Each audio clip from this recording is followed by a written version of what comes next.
Well, good day, everybody, or good afternoon, or good morning, or good night, or good riddance, or whenever you're seeing this, it's good. And like I said, my name is Jaime, the captive cartoonist here, because I'm being held under quarantine, I guess. I don't have the Rona, but I'm trying not to get it, and I'm in that risk group, sadly.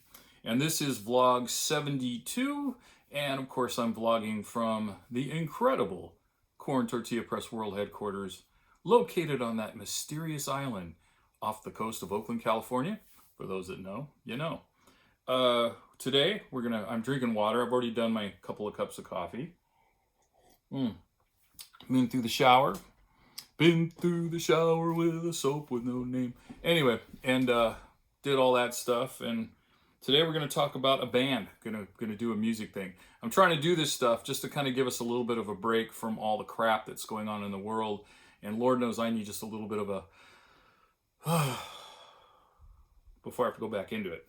And today I'm going to talk about a little box set, a little collection, a 4-disc collection I bought a few years ago, 3 years ago, maybe 4. NRBQ, one of the most criminally underrated bands this country has ever produced. The New Rhythm and Blues Quartet. 50-year perspective.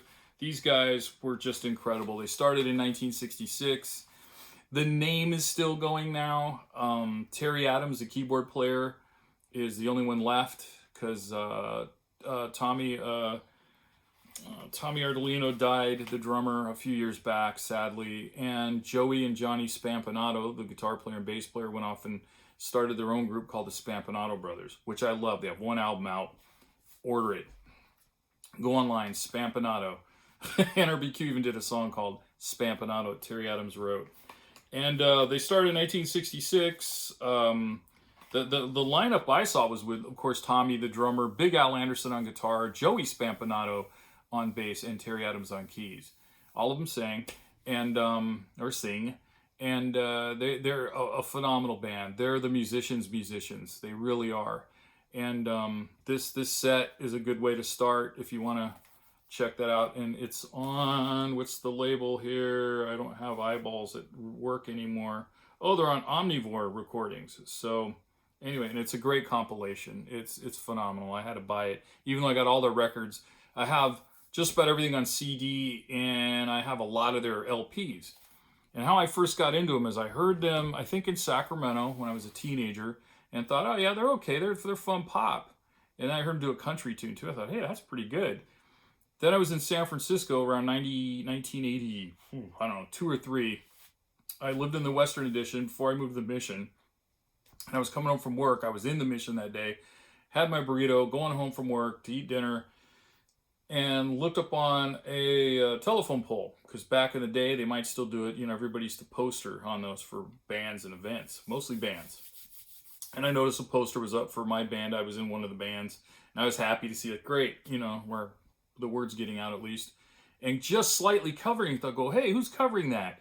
And I saw it was NRBQ.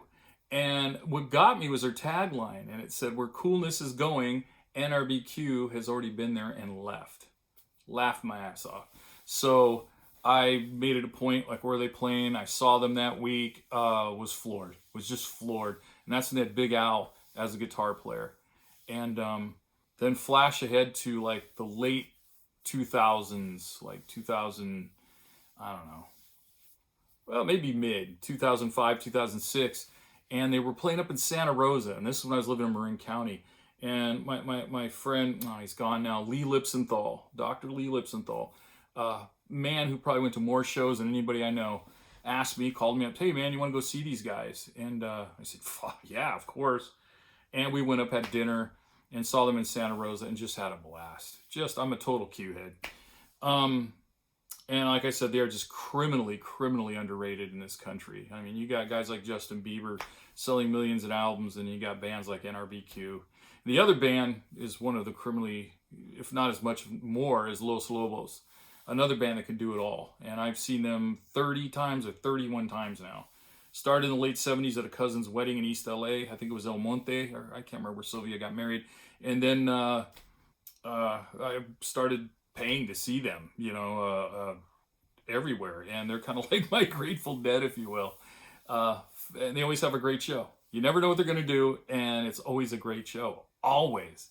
So, yeah, but anyway, I'm talking about NRBQ. Go out and get it. I'm already 5 minutes into this little vlog here. I'm doing these, now I'm talking about comics and music and things that are near and dear to me that I'm passionate about, just to take like a little 5-minute break or 10-minute break from all the other shit that's swirling around us, from, the social and racial injustice and the violence and everything that's happening with the protests, with the coronavirus and all the scuttlebutt and everything else that's dividing everybody with that. Not to mention people out of work and bills and just, the worry. I mean, it's just stressful as all hell.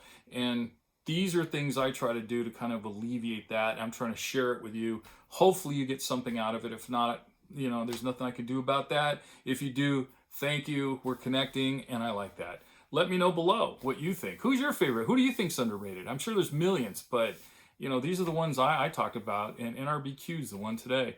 Don't forget to subscribe. Check out my website too at corntortillapress.com if you feel free to do so, or if you need to do so, if you want to do so.